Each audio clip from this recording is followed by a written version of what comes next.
69 kali Allah mengulangi nama Ibrahim. Demikian pula Nabi Ismail 12 kali namanya disebutkan di dalam Al-Quran. Allah mengatakan, qad kanat lakum uswatun hasanatun fi Ibrahim walladzina ma'ah. Sungguh ada suri tauladan yang bagus, contoh yang baik buat kalian pada diri Nabi Ibrahim dan orang-orang yang bersamanya. Nabi yang dekat dalam keseharian kita. Kita sebut namanya baginda Nabi Muhammad sallallahu alaihi wasallam. Kemudian kita sebut pula nama Nabi Ibrahim dalam tahiyat kita. Artinya bahwa kita ini millatu Ibrahim. Kita adalah pengikut daripada ajaran Nabi Ibrahim alaihissalam. Ketika kita sholat, kita menghadap kiblat, Nabi Ibrahimlah yang membangun, melanjutkan pondasi yang telah runtuh setelah tenggelamnya dunia setelah Nabi Nuh alaihissalam. Orang menunaikan ibadah haji adalah mencontoh apa yang telah dilakukan manasik oleh Nabi Ibrahim alaihissalam. Hari raya Idul Kurban. Kurban adalah istilah bahasa Arab yang diambil dari kata qarraba yuqarribu kurbanan, artinya mendekatkan diri kita kepada Allah.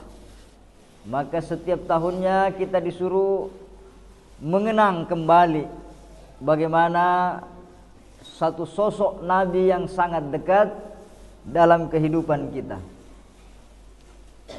Nabi yang kedua terbanyak disebut namanya di dalam Al-Quran. 69 kali Allah mengulangi nama Ibrahim. Demikian pula Nabi Ismail 12 kali namanya disebutkan di dalam Al-Quran. Allah mengatakan, qad kanat lakum uswatun hasanatun fi Ibrahim walladzina ma'ah. Sungguh ada suri tauladan yang bagus, contoh yang baik buat kalian pada diri Nabi Ibrahim dan orang-orang yang bersamanya. Nabi yang dekat dalam keseharian kita. Kita sebut namanya baginda Nabi Muhammad sallallahu alaihi wasallam. Kemudian kita sebut pula nama Nabi Ibrahim dalam tahiyat kita.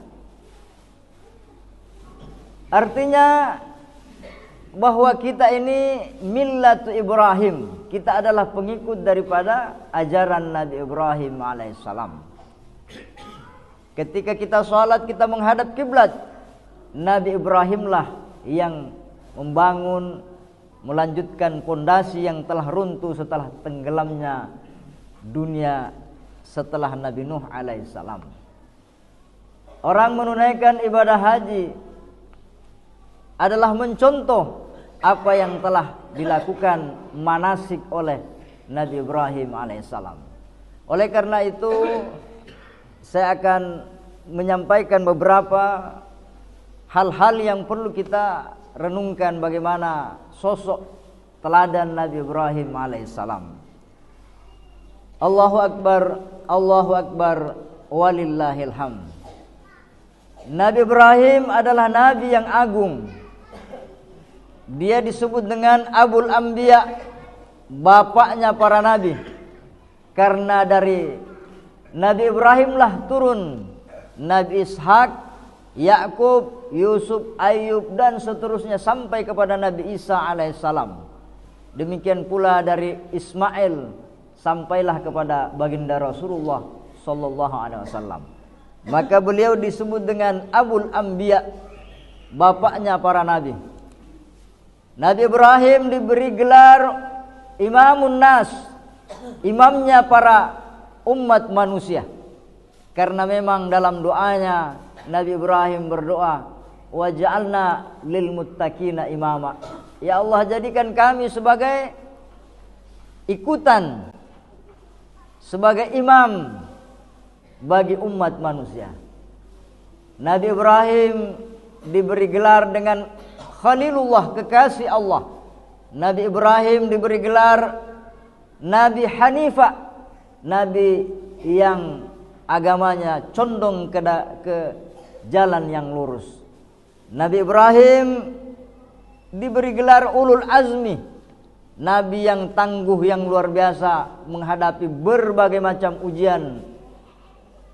Beliau juga diberi gelar dengan Abu Tauhid, adalah Nabi yang mengajarkan monoteisme, baik di barat, baik di Afrika, baik di Asia.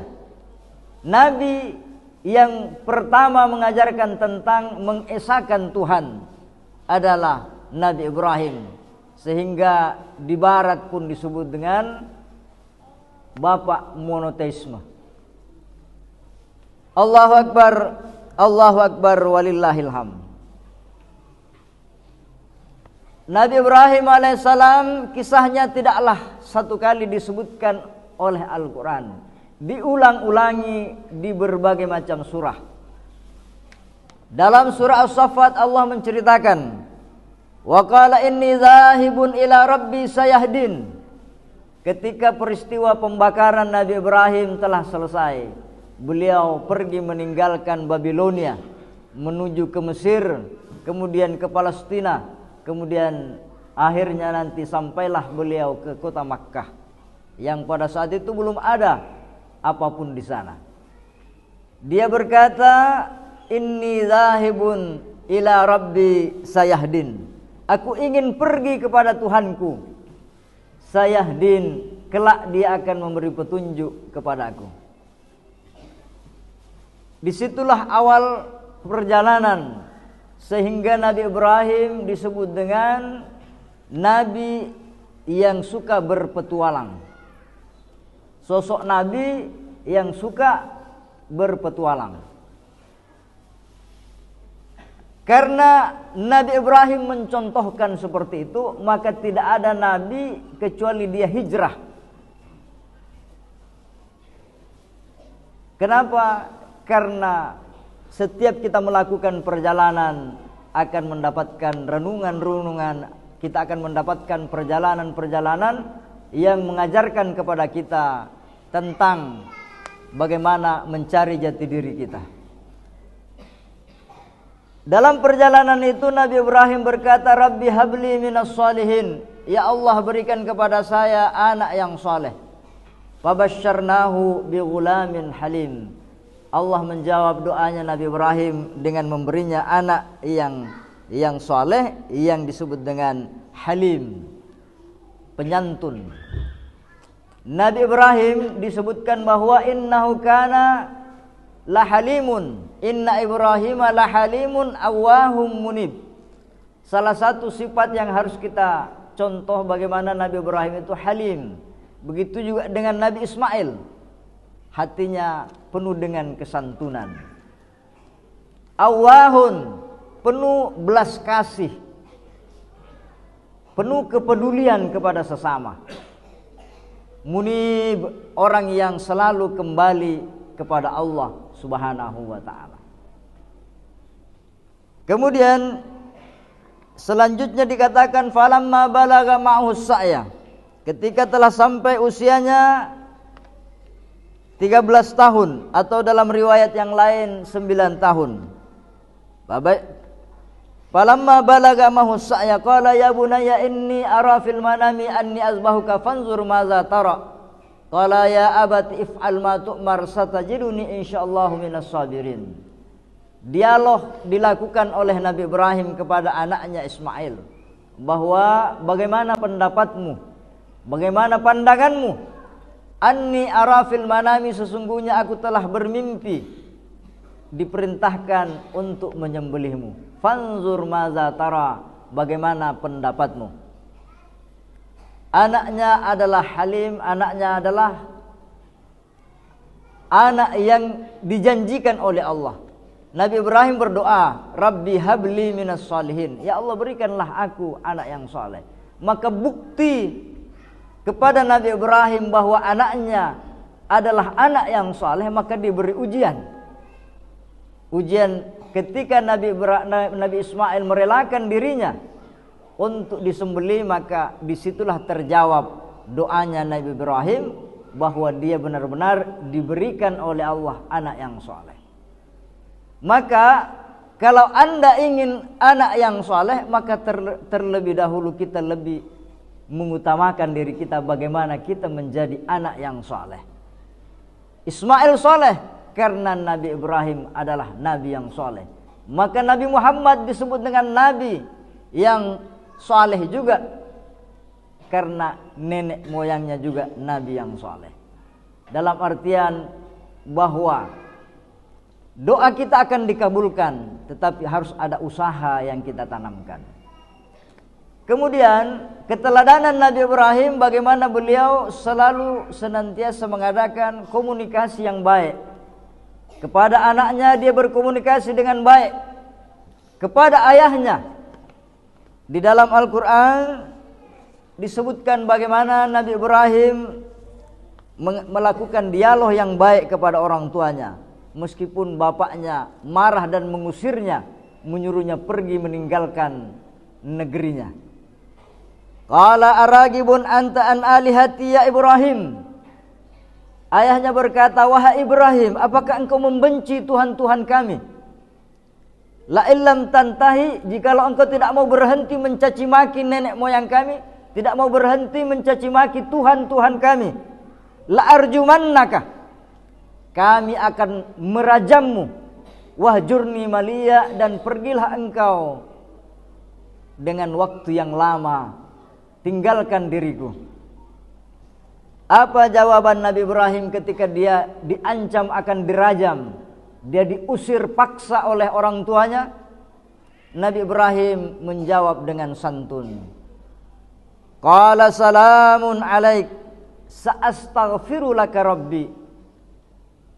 Keselamatan, salam sejahtera untukmu wahai ayahku. Aku akan memohon ampun kepada Tuhanku. Innahu kana bi hafiya.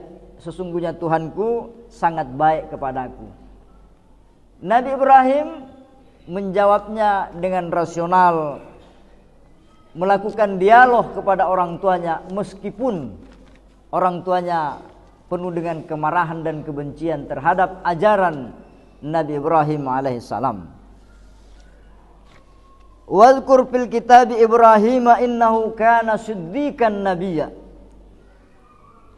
Ingatlah kisah Nabi Ibrahim alaihissalam, sesungguhnya adalah dia nabi yang siddiqa, nabi yang sangat condong kepada kebenaran.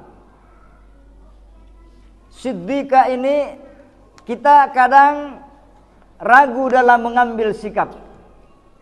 Ini benar atau salah? Kenapa? Karena kadang yang membuat kita ragu ada perasaan di balik menetapkan hukum itu.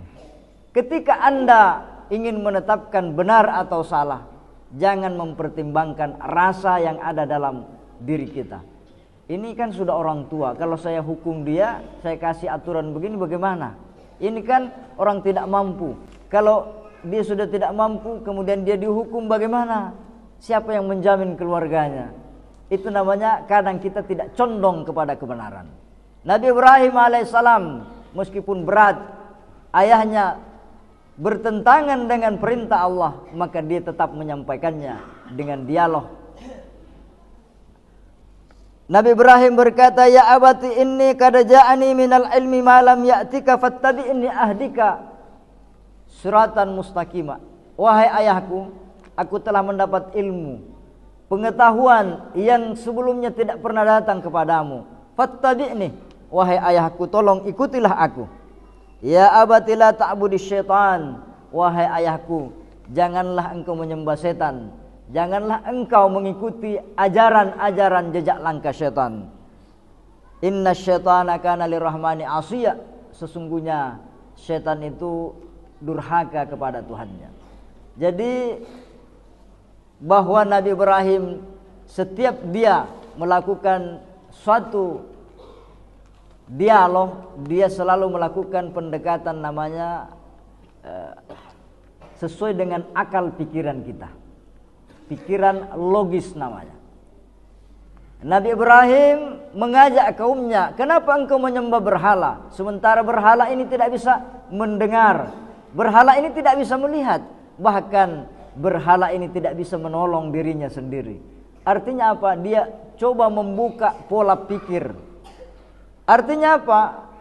Perubahan dalam diri masyarakat, perubahan di suatu kampung ketika pola pikir manusia itu sudah mulai berubah. Nah, disinilah pentingnya kita selalu berdialog. Jangan sedikit-sedikit mengedepankan emosi. Karena kita ini secok-secok kobilaka, secok-secok sejanggur, secok-secok ya rame-rame, iborongi. Coba kita tabayun dalam ajaran agama, dalam ajaran sunnah Nabi itu tabayun. Kita selalu mendekatkan dialog. Jangan selalu mengedepankan emosional. Secok-secok sifatnya bumi anu. Ini sangat jauh dari ajaran agama kita. Allahu Akbar, Allahu Akbar, walillahil hamd. Kemudian Nabi Ibrahim adalah nabi yang mencontohkan bagaimana beliau menyerahkan segalanya kepada Tuhannya. Dalam doa-doanya dia selalu berkata, Rabbana waj'alna min zurriyatina ummatan muslimatan lak.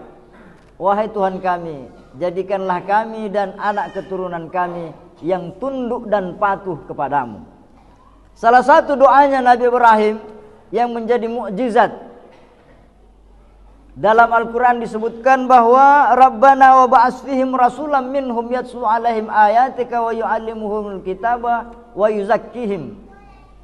Wahai Tuhanku, utuslah di antara mereka seorang rasul yang membacakan atas mereka ayat-ayatmu, yang mengajarkan kepada mereka kitabmu, hikmah, dan mensucikan mereka. Innaka antal azizul hakim. Nabi Ibrahim berdoa, ya Allah, utuslah kepada mereka setelahku nanti keturunan yang membacakan ayatmu, yang membawakan hikmah-hikmah kepada mereka. Siapa yang dimaksud oleh ayat ini? Inilah kedatangannya Nabi Muhammad sallallahu alaihi wasallam. Nabi Ibrahim beliau berkata, wa may yarghabu an millati Ibrahim illa man safiha nafsah. Dan tiadalah orang yang benci ajaran Nabi Ibrahim kecuali orang yang bodoh. Walaqad istafainah, kata Allah, sungguh kami telah memilih Nabi Ibrahim, kami telah memilih ajaran, dan kami telah memilih Nabi Muhammad yang melanjutkan ajaran beliau. Maka barang siapa yang membenci ajaran Nabi Ibrahim, maka sungguh dia orang yang bodoh. Kemudian pesan Nabi Ibrahim kepada kita semua, kepada anak cucunya, kepada umat setelahnya.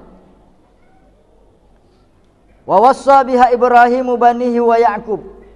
Ya baniya innallaha astafa lakumuddin fala tamutunna illa wa antum muslimun. Wahai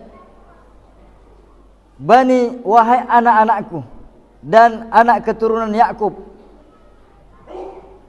innallaha astafa lakumuddin, sesungguhnya Allah telah memilih agama ini untuk kalian.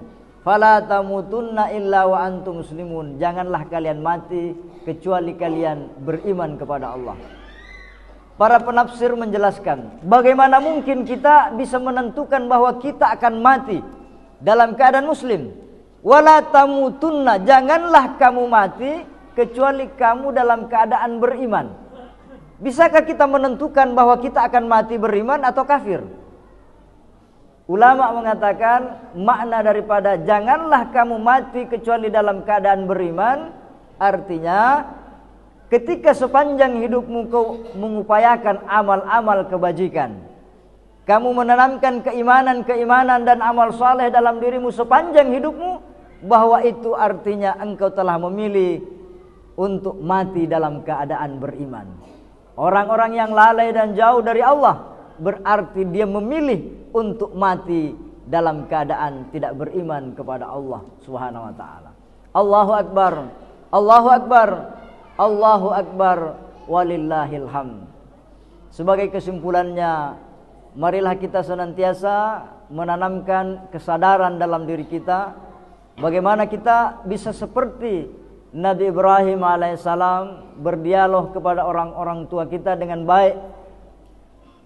Tidak mentang-mentang kita lebih berpendidikan daripada orang tua kita. Orang tua kita sudah dianggap kolot, kampungan, tidak ngerti zaman, sudah ketinggalan, tidak tahu gadget, tidak tahu lagi ilmu komputer dan seterusnya. Sehingga cara kita berdialog, cara kita berbicara kepada orang tua kita tidak layak. Begitu juga jangan kita melihat anak-anak, kau tahu apa? Kau belum mengerti tentang kehidupan. Meskipun Nabi Ismail baru usia 13 tahun, baru tamat SD, tapi dia diajak untuk berpikir besar, diajak untuk menerima dengan lapang dada. Kadang kita menyuruh anak-anak kita tanpa diberi pengertian, tanpa diberi pemahaman, maka dia tunduk ketika dia tidak berdaya, bukan karena dia tunduk karena cintanya, karena hormatnya kepada orang tuanya. Allahu akbar walillahil hamd.